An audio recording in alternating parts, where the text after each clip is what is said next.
네, 안녕하세요. 하프 모의고사 74회차 해설 강의 시작하겠습니다. 오늘 문제가 좀 까다로웠죠. 여러분들 문제 3번 같은 경우, 그리고 문제 8번, 문제 9번, 10번이 좀 까다로웠어요. 그래서 여러분들이 만점 맞기는 좀 쉽지 않았던 회차이거든요. 정리할 부분이 좀 있습니다. 문제 1번부터 보겠습니다. 행정법의 법원에 대한 설명으로 옳은 것을 고르래요. 동그라미 1번. 대법원 확정 판결의 효력은 성문법보다 우선한다. 여러분, 판례의 경우에 법적 구속력은 인정되지 않고 사실상 구속력만 인정되죠. 그렇기 때문에 성문법보다 우선할 수가 없어요.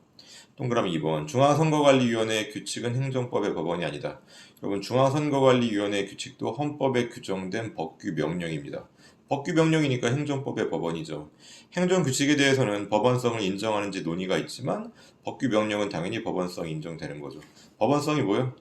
법관의 재판의 판단 규범이 된다는 얘기죠. 중앙선거관리위원회 규칙은 법관의 판단 규범이 된다. 동그라미 3번이요. 지방자치단체 학생인권 조례. 조례죠, 여러분. 조례와 규칙은 약간 논란이 있긴 하지만 조례는 지방의회에서 만든, 해당 지역 주민들을 대표하는 지방의회에서 만든 법규 명령이기 때문에 당연히 법원성이 있죠. 조례 어때요? 법규성이 있어요. 법규성이 있으니까 당연히 법원성이 있는 겁니다. 갑자기 뭐 얘기가 돌아가는 대로 법규성이 뭐요? 국민의 권리와 의무를 규율하기 때문에 대외적 구속력이 있는 거죠. 법원성은 뭐라고요? 재판의 판단 규범입니다. 그래서 대외적 구속력이 있는 법규성이 있으면 법규면 법규성이 있으면 법원성도 있다. 동그라미 4번 틀렸죠? 처분이 위법하더라도 그 처분이 수차례 반복적으로 행하여졌다면 그 처분은 행정에 대해서 자기구속력을 갖게 된다. 그럼 자기구속력을 갖기 위해서는요, 평등 원칙과 신뢰 보호 원칙에 바탕을 둬야 되는데, 위법한 처분이라면 여러분 어때요? 앞으로 시정되어야 될 것이지 평등 원칙이 적용될 수 없죠. 이런 말 있잖아요. 불법 앞에 평등 없다. 그렇기 때문에 이런 경우에는 자기구속력을 가질 수가 없어요. 잘못된 처분은 앞으로 그동안 반복적으로 시행되었다. 앞으로는 개선되어야 될 대상입니다. 문제 2번이요. 일반적으로 법규의 성질을 가지지 않는다고 할 수 있는 것은, 동그라미 1번. 법률은 국민의 권리와 의무를 규율하는 법규성을 가지죠. 대통령령과 부령은 뭐요? 시행령과 시행규칙이니까 당연히 법규성 가지고, 훈령은 행정규칙에 불과하죠. 훈령이 법규성을 가지는 경우는 두 가지 경우밖에 없어요. 법령 보충적인 행정규칙에 해당하거나 혹은 행정의 자기구속성이 적용되는 경우. 자, 문제 3번 좀 까다롭다고 했어요. 인허가 의지에 대한 설명으로 옳은 것을 물어보고 있습니다. 동그라미 1번. 주된 인허가 처분이 관계기관의 장과 협의를 거쳐서 발령됐대요. 그럼 인허가 의지 요건을 충족한 거죠? 이때 의제가 되는 인허가의 법령상 요구되는 주민의 의견, 청취 등의 절차는 거칠 필요가 없다. 그럼 인허가 의제의 경우 우리가 절차 집중효라고 알고 있죠. 절차 집중효의 의미는 뭡니까? 관할뿐만 아니라 종된 인허가의 절차도 생략할 수 있다. 그러니까 종된 의제가 되는 인허가에서 요구되는 절차를 생략할 수 있고 주된 인허가에 따른 절차만 거치면 되는 겁니다. 동그라미 2번이요. 인허가 의제에 관계기관의 장과의 협의가 요구된다. 주된 인허가를 하기 전에 의제가 되는 모든 인허가 사항에 대해서 관계기관의 장과 사전 협의를 거쳐야 된다. 제가 보기엔 두 군데가 틀린 것 같아요. 이게 주된 인허가가 있고 종된 인허가가 하나가 있는 경우도 있지만 여러 개가 있는 경우도 있죠. 계획의 집중효 한번 생각해 보세요. 종된 인허가가 5개야. 그럼 여러분 모두에 대해 사전 협의를 거쳐야 돼? 아니야. 종된 인허가가 5개인데 그 중에 3개에 대해서 협의를 거쳤어. 그럼 3개의 인허가는 효과를 발생하는 겁니다. 나머지 2개는요. 아직 효과를 발생 안 하는 거지. 그렇기 때문에 모든이란 말이 틀렸고요. 한편 또 항상 사전 협의를 거쳐야 되는 건 아닙니다. 무언가 해당 승인을 해줘야 되는, 인허가를 해줘야 되는 급박한 사정이 있다 그러면요. 선승인 후 협의도 가능합니다. 이거 우리가 선승인 후 협의제 그러고 주한미군 기지 공여구역 지원에 관한 특별법에 나와 있단 말이죠. 여러분 그 해설 코멘트 달아놓은 거 한번 보세요.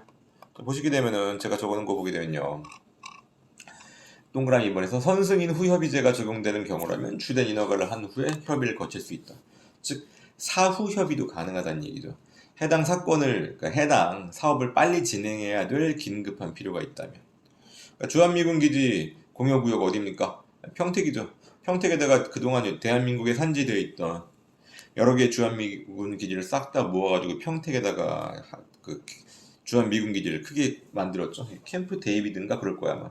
그런 경우에 그러면은 해당 평택 살고 있는 지역 주민들의 토지를 수용해야 될 거란 말이죠. 그럼 평택 주민들의 원활한 협조를 유도하기 위해서는요, 이들이 평택 주민들이 어떤 개발 사업을 하려고 한다 할 때 빨리 진행될 수 있도록 해줘야지 그들이 토지를 공유하겠죠. 이런 경우에는 선승인 후협의제가 가능하다. 동그라미 3번이요. 주된 인허가 의해서 의제가 되는 인허가는 원칙적으로 주된 인허가로 인한 사업을 시행하는 데 필요한 범위 내에서만 그 효력이 유지되는 거죠. 그러면 그렇기 때문에 주된 인허가로 인한 사업이 완료되었다? 그럼 더 이상 종된 인허가의 효력이 유지될 수 없다. 그러니까 종된 인허가는요. 의제가 되는 인허가는 그 자체 인허가 해주는 게 목적이 아니라 주된 인허가의 패키지로 딸려 나온 겁니다. 그럼 주된 인허가가 종료되었다. 그럼 종된 인허가, 의제가 되는 인허가도 종료되는 겁니다. 동그라미 4번이요. 주된 인허가 거부 처분을 했대요. 의제되는 인허가의 거부 사유를 제시했다. 그럼 상대방은요. 주된 인허가 거부 처분에 대한 취소 소송을 제기하면서 의제되는 인허가 거부 사유가 잘못되었다라고 주장하면 되는 겁니다. 4번이요. 다음 내용 근거로 판단할 때 폐기물 처리 사업 계획의 적합 통보. 적합 통보라고도 하고 적정 통보라고도 얘기를 하는 거죠. 여기에 대한 설명을 옳지 않은 것은. 그러니까 여러분 이렇게 개별법 조문이 박스로 나오면요. 그거 읽을 생각하지 마세요. 읽을 생각하지 마시고 밑 선지를 보면서 필요한 것만 찾아간다고 생각하세요. 이 개별법 폐기물 관리법 읽어봐요. 여러분 눈에 잘 안 들어옵니다. 시간 낭비요. 동그라미 1번이요. 사업 계획에 대한 부적합 통보는 그 자체로서 하나의 완결된 행정행위이다. 처분성 물어보는 건데 우리가 이거 단계적 처분 그래서 단계적 결정이라고 해서 예비 결정과 본 결정, 부분 허가와 본 허가 이렇게 알고 있죠. 폐기물 처리업 사업계획에 대한 적정 통보가 예비 허가에 해당하는 거죠. 그럼 사업계획에 대한 부적합 통보는요. 예비 허가의 거부 처분이죠. 동그라미 2번이요. 사업 계획에 대해서 적합 통보가 있다? 그럼 사업의 허가 단계에서 나머지 허가 요건만을 심사하면 된다. 이거 단계적 결정의 특성이죠. 4단계로 나누어서 처분을 한대, 승인을 한대. 그럼 각각의 단계에서 심사할 내용이 그 범위 내에서만 심사하면 되는 거죠. 동그라미 3번이요. 사업 계획에 대한 적합 통보. 사실 교과서에서는 적정 통보라고 나왔는데 적합 통보나 적정 통보나 사업 허가 전에 신청자의 편의를 위해서 미리 그 사업 허가의 그쵸 일부 요건을 심사하여 행하는 사전 결정의 성격을 가지고 있다. 뒤에 사업 허가 처분이 있었다. 뭐요? 본 허가가 나온 거죠. 그럼 사전 허가에 해당하는 그 예비 결정의 경우에는요. 그 허가 처분에 흡수되어서 독립된 존재 가치를 상실되기 하기 때문에 그래서 예비 결정에 대한 취소 소송 계속 중 본 결정이 나왔다. 그럼 예비 결정에 대한 취소 소송은 소의 금결로 각하되고 본 결정에 대한 취소 소송을 다시 제기해야 돼요. 동그라미 4번이요. 사업 계획에 대한 적합 통보 결정은 최종 행정 행위인 폐기물 처리 사업 계획 허가에 대해서 기본적으로 구속력을 미치지 않는다. 이거 구속력을 미치고요. 무슨 뜻입니까? 이거 신뢰보호 원칙 얘기하는 겁니다. 신뢰보호 원칙. 선행 처분 동그라미 4번 같은 경우 여러분 폐기물 처리업에 대해서 사업계획 적정 통보를 했다는 얘기는요. 별다른 사정이 없으면 폐기물 처리 허가를 해주겠다는 얘기죠. 그렇기 때문에 사업계획 적정 통보를 받은 사람은요. 이 본허가 폐기물 처리 사업 허가를 받기 위해서 필요한 제반 작업을 하고 모든 준비 과정을 거친단 말이에요. 그래서 모든 요건을 다 갖췄는데 별다른 사정도 없이 특별한 사정도 없이 폐기물 처리 사업 허가를 거부한다. 그러면은 상대방은 신뢰 이익이 침해되었다. 신뢰 보호 원칙 위반을 주장할 수 있는 겁니다. 동그라미 4번은 신뢰 보호 원칙 생각하면 됩니다. 문제 5번이요. 재량권의 일탈 또는 남용에 대한 판례 내용을 옳지 않은 것은 5번의 동그라미 1번이랑 동그라미 4번은 여러분 묶어주세요. 같은 취지예요. 자동차 운송사업 신규 면허 처분이 있었어요. 그럼 기존 업자의 법률상 이익이 침해되는 건 맞죠. 기존 업자의 사업구역을 축소한 결과가 되어서 경제적인 손실을 가져온다. 독점적인 이익이 깨지는 거죠. 그게 맞긴 한데 행정구역 변경에 따른 사업구역 조정이라는 공익상 필요, 공익상 필요가 있다는 얘기죠. 그러면 재량권 일탈 남용의 위법이 없다. 무슨 뜻입니까? 공익상 필요가 이로 인해서 침해되는 상대방의 사익을 비교 형량, 이익 형량 해봤더니 공익이 더 크다는 얘기예요. 이익 형량 해보니까 공익이 더 크기 때문에 당해 처분은 적법하다. 동그라미 4번도 마찬가지죠. 국가지정 문화재 보호구역에 인접한 나대지에다가 건물을 신축하기 위해서 국가지정 문화재 현상 변경 신청을 했는데 문화재 총장이요. 국가지정 문화재의 보호라는 공익이 더 크대. 그렇기 때문에 상대방이 건물 건축할 수 없대. 그럼 침해되는 사익보다 공익이 더 크다고 본 거죠. 그렇기 때문에 이건 이익 형량 해본 결과 공익이 더 크니까 당해 처분은 여기서 당해 거부 처분은 적법하다. 동그라미 2번이요. 준조세피해 및 근절 및 경제난 극복. 준조세피해 근절이라는 건요. 이게 삥 뜯지 말라는 얘기거든요. 이걸 내세워서 다 좋은데 북한 어린이를 위한 의약품 지원을 위하여 성금 및 의약품 등을 모금하는 행위 자체를 불허했다. 너무 심한 거죠. 이런 경우 여러분 보다 완화된 수단의 제재가 가능하죠. 어떤 수단에 따른 제재가 가능할까? 예컨대 해당 모금한 금액이 제대로 쓰이고 있는지, 뭐 해당 시민단체가 진짜 삥땅 친 거 아닌지, 해당 시민단체가 뭐 북한에 무슨 뭐 군사적 명목으로 제공을 했다든지 그럴 수도 있잖아요. 사실은요. 그런 경우에 대한 통제를 통해서 위법한 행위를 통제할 수 있는 거라고요. 그러니까 준조세 피해를 근절할 수 있다고. 모금 행위 자체를 불허하는 것은 이건 비례 원칙 위반이죠. 그렇기 때문에 위법합니다. 동그라미 3번이요. 허위의 무사고 증명을 제출해서 개인 택시 면허를 받았다. 이 사람은 보호할 만한 가치가 없죠. 그렇기 때문에 그자의 신뢰 이익을 고려하지 않았다고 할지라도 이건 재량권 일탈남용에 해당하지 않는다. 그러니까 재량권 일탈남용에 해당한다고 할 때 행정법의 일반 원칙 갖고 살펴볼 때 동그라미 3번은 상대방은 무슨 원칙 주장할 수 없다? 신뢰 보호 원칙을 주장할 수 없다. 동그라미 2번은 무슨 원칙 주장할 수 없다? 동그라미 2번은 무슨 원칙이 위배된다? 비례 원칙이 위배된다. 6번이요. 공공기관의 정보 공개에 관한 법률에 대한 설명으로 옳지 않은 것을 고르래요. 동그라미 1번. 정보 공개 원칙이죠, 여러분. 비공개가 원칙이 아니라 공개가 원칙입니다. 비공개는 비공개 대상 정보로 규정된 경우, 법안, 생판, 업사형 등 여기에 해당하는 경우가 아니면 다 공개해야 된단 말이에요. 공개가 원칙이니까 우리 첫 번째 줄에 공개의 원칙 언더라 치고요. 두 번째 줄 오른쪽 쭉 가서 적극적으로. 그러니까 공개 열심히 하라는 얘기죠. 그리고 이제 내용 읽어볼게요. 정보공개 원칙에 따라 공공기관이 보유 관리하는 정보는 국민의 알 권리 보장을 위해서 이 법이 정하는 바에 따라 적극적으로 공개해야 된다. 오케이? 동그라미 2번이요. 모든 국민은 정보의 공개를 청구할 권리를 가진다. 정보의 공개를 청구할 권리는 헌법상 알 권리 터잡은 것이죠. 그렇기 때문에 모든 국민에게 인정되는 겁니다. 동그라미 3번이요. 공공기관의 정보공개 담당자는 정보공개 업무를 성실하게 수행해야 되고 공개 여부를 자의적으로 결정한다든지 고의적으로 처리를 지연한다든지 위법하게 공개를 거부한다든지 회피한다든지 이런 부당한 행위를 하면 안 된다. 도저히 틀릴 수가 없는 지문이죠. 동그라미 4번이요. 공공기관은 예산 집행의 내용과 사업평가 결과 등 그 다음에 언더를 줘볼까요? 행정감시를 위해서 필요한 정보. 여러분 행정감시를 위해서 필요한 정보는요. 정기적으로 공개해야 돼요. 네 번째 줄에 정기적으로 공개. 그리고 언제 공개하는지 미리 주지. 정보통신망을 통해서 알려야 되겠죠. 갑자기 서프라이즈 정보 공개한다 이러면 안 된단 말이에요. 두 번째 줄에 공개의 구체적인 범위, 주기, 시기 및 방법 등을 미리 정해서 정보통신망을 등을 통해서 알리는 게 그래야지 이게 정기적인 공개의 취지를 달성할 수 있잖아. 동그라미 4번 첫 번째 줄에 행정감시를 위하여 필요한 정보 언더란 치고 네 번째 줄에 정기적으로 공개해야 된다. 그리고 정기적으로 공개한다는 말 자체가 정기가 언제인지 언제 공개할 것인지 몇 달마다 공개할 것인지 이걸 미리 알려야 되겠죠.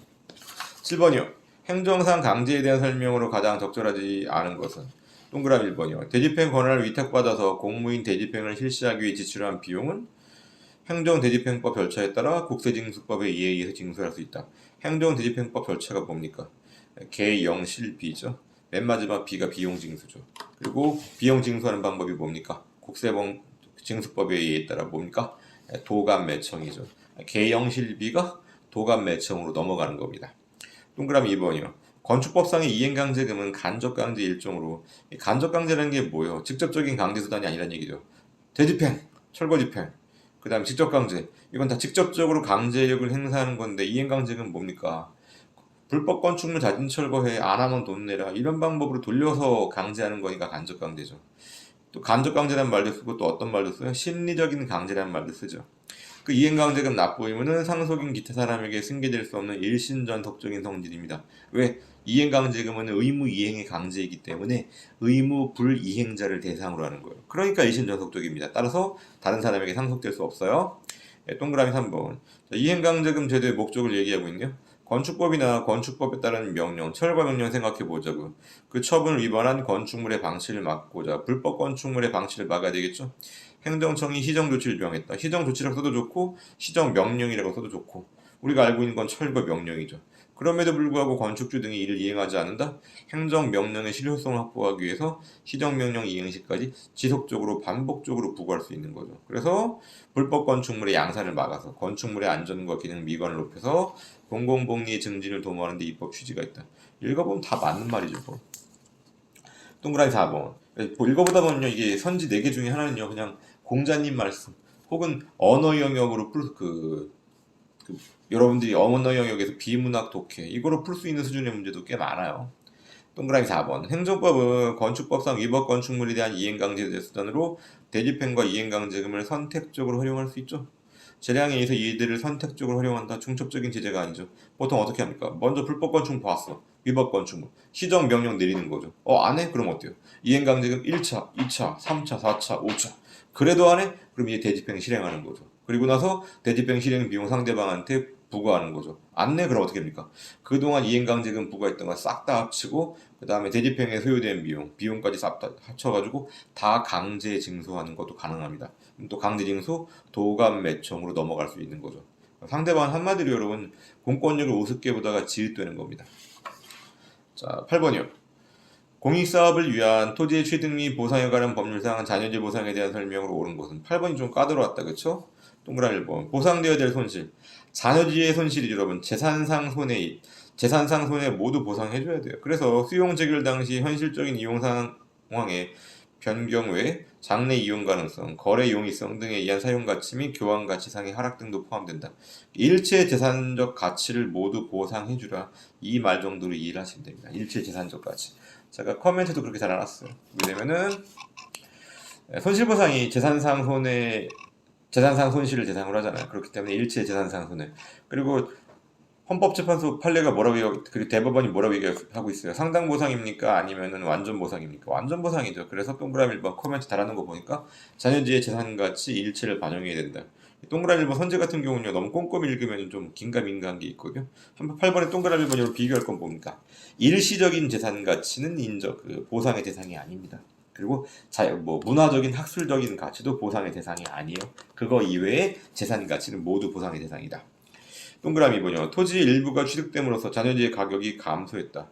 여러분 만약에 잔여지가 독자적으로 쓸모가 없으면 잔여지 수용 청구고요. 잔여지 가격이 감소했으면 가치 하락에 대한 손실보상을 청구하는 겁니다. 그럼 손실보상 청구할 때 막바로 그냥 손실보상 청구할 수 있으니까 해당 토지보상법상 절차를 거쳐야 됩니까? 토지보상법상 절차를 거쳐야 되는 거지. 동그라미 2번. 그래서 토지수용위원회의 수용 재결 절차를 거치지 않고 직접 사업 시행자를 대상으로 보상금 증감해서 손실보상해달라고 할 수 없다고요. 먼저 토지수용위원회의 재결 절차를 거쳐야 돼요. 동그라미 2번도 코멘트 보세요.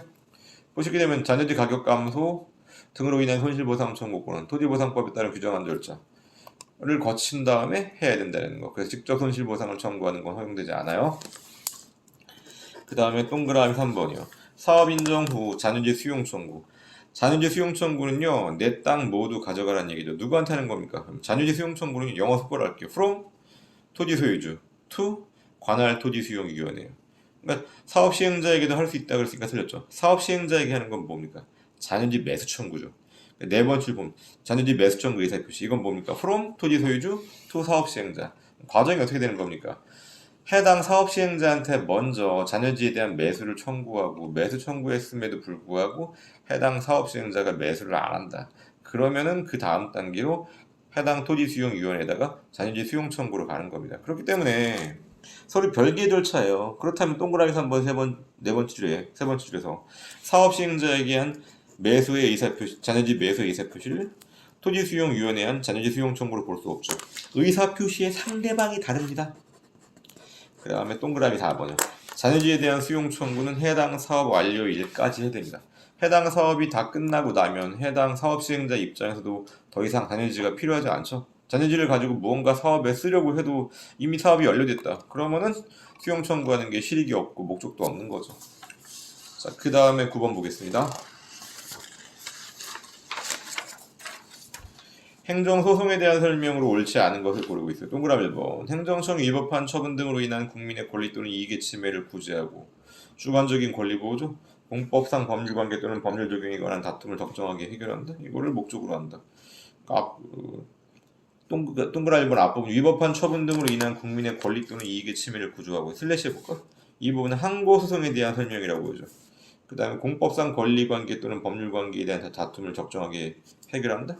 이거는 당사자 소송 공법상 권리관계 다툼이니까. 그리고 법률 적용 그밖에 법질서 유지도 목적일 거고요. 그래서 구제하고 앞단은 여러분 항고 소송을 생각하시고요. 구제하고 뒷단은 당사자 소송을 생각하세요. 동그라미 2번. 항고 소송의 대상 격은 처분성이죠. 처분성. 국민의 권리와 의무에 직접 영향을 미치는지는요. 행위의 성질 효과를 기준으로 판단하고 뿐만 아니라 행정소송제도의 목적이나 사법권에 의한 국민의 권익 보호 기능도 충분히 고려해서 한목적적으로 판단한다. 무슨 뜻이요? 종합적으로 판단하라는 얘기예요. 이걸 국민의 권리와 의무에 직접 영향을 미치는 처분으로 볼 수 있겠는가? 사법형사, 행정소송을 통한 권리 구제가 필요한가 여러 가지를 종합적으로 판단한다. 여러분 자주 나오는 선지죠? 종합적으로 판단하라는 말. 맞는 말이에요. 동그라미 3번. 행정청이 한 행위가 단지 사인 간의 법률관계의 존부를 공적으로 증명하는 공증행위에 불과하다. 공증이죠. 여러분 공증의 처분성 원칙적으로 있어요? 없어요? 없죠. 공증은 원칙적으로 처분성이 없어요. 다만 예외적으로 처분성이 있는 경우도 있는데 뒷부분 읽어보게 되면요. 그 효력을 둘러싼 분쟁 해결이 사법 원리에 맡겨져 있다. 그러면 여러분 행정소송 제기하면 안 되지. 사법 원리에 맡겨져 있으면 민사소송으로 가야 되는 거죠. 그래서 항고소송의 대상이 될 수가 없죠. 공증의 처분성을 예외적으로 인정한 사례는 여러분 제가 표를 정리해 놓은 거 있잖아요. 여러분 뭐 제 거 아니래도 여러분들 기본서나 교재 있죠. 거기 찾아보고 정리하시기 바랍니다. 그렇게 공증의 처분성을 인정한 사례를 아는 것도 중요하고 동그라미 3번과 같이 공증이 왜 처분성이 없는지에 대한 그 일반적인 법리를 풀어놓은 것도 중요하고 동그라미 4번이요. 어떤 행위가 상대방의 권리를 제한하는 행위래요. 예컨대 입찰 참가 자격 제한이래요. 이게 행정청 또는 그 소속기관이나 권한을 위임받은 공공단체 등의 행위가 아니다. 뭡니까? 사법상 계약 거절의 의사표시. 나 앞으로 너랑 거래 안 해. 라는 사법상 계약 거절의 의사표시에 불구하다면 처분이 아니죠. 자, 10번이요. 행정소송법상 재결 취소 소송에 대한 설명으로 옳지 않은 것은 동그라미 1번. 재결 자체의 고유한 위법은 주체, 절차, 형식뿐만 아니라 내용상 위법도 포함하는 거죠. 내용상 위법 여러분 어떤 거 생각할 수 있어요? 자, 연탄공장에 대해서 영업허가 나왔거든요.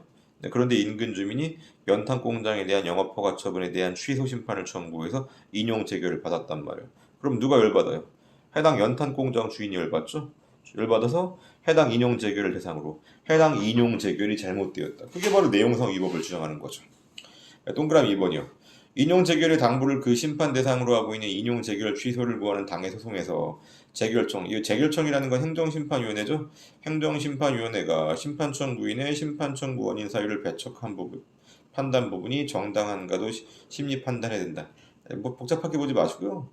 심판청구인이 심판청구 원인 사유를 배척한 판단 부분이 정당하지 않다. 그럼 그것도 재결 고유한 위법이다 이렇게 생각하세요. 그래서 재결 고유 위법 전부에 대해서 판단해야 된다. 동그라미 3번이요. 행정처분에 대한 재결의 이유 모순의 위법이 있다는 사유는 재결 자체의 고유한 하자다. 이유 모순이라는 게 해당 재결 읽어보니까 그 자체가 논리적으로 일관하지 않다는 얘기죠. 예를 들면 당신은 여자이기 때문에 병역 의무가 있다. 말 자체가 말이야 방구야. 말이 안 되잖아. 국방의 의무는 모든 국민에게 인정되지만 병역 의무는 남자에게만 인정된단 말이에요. 근데 재결에서 보니까 당신은 여자이기 때문에 병역 의무가 있다. 따라서 당해 청구를 기각한다. 말 자체가 말이 안 되는 거죠. 이런 경우는 재결 고유한 하자에 해당한다. 따라서 계속 읽어보면요. 재결 처분의 취소를 구하는 소송에서 이를 주장할 수 있고 슬래시앗이 맞단 맞죠. 뒷부분 틀렸죠. 원처분의 취소를 구하는 소송에서는 재결 고유 위법을 주장할 수 없어요. 원처분의 위법은 원처분 취소 소송에서만. 그 다음 동그라미 4번이요. 처분이 아닌 자기 완결적 신고의 수리다. 여러분 처분이 아닌 자기 완결적 신고의 수리다. 처분성이 있어 없어요? 없죠 여러분. 헷갈리시면 안 돼요 여러분. 수리를 요하지 않는 신고에 대한 수리 거부는 처분성 지금 인정해주고 있죠. 하지만 수리를 요하지 않는 신고에 대한 수리는 처분성 없어요 여전히. 그렇기 때문에 처분성이 없음에도 불구하고 각하해야 됨에도 불구하고 이걸 인용 재결했다. 그럼 재결 고유 위법이 있죠. 그렇기 때문에 재결 취소 소송을 제기할 수 있다입니다. 자, 오늘도 어려운 선지 많았습니다. 정리 꼼꼼히 잘 하시기 바랍니다. 네, 이제 한 26회만 하면 끝나는 거죠? 여러분들 지금까지 잘 따라오신 분들 이게 100회면요 그 자체가 여러분 공부 분량이 어마어마해요. 문제도 첫 문제고요. 여러분 첫 문제 풀어보기도 하고 해설도 보고 게다가 여러분들을 해설 강의까지 듣죠. 그럼 학습 시간 충분하니까 물론 기본 이론이 안 된 사람들은 이 하프 모의고사 듣는 것 자체가 버거울 겁니다. 근데 기본적으로 어느 정도 실력이 갖춰진 분들 같은 경우는 이 하프 모의고사를 통해서 여러분들이 구멍난 부분을 잘 채울 수 있습니다. 남은 26회도 잘 따라오시기 바랍니다. 네, 수고하셨습니다.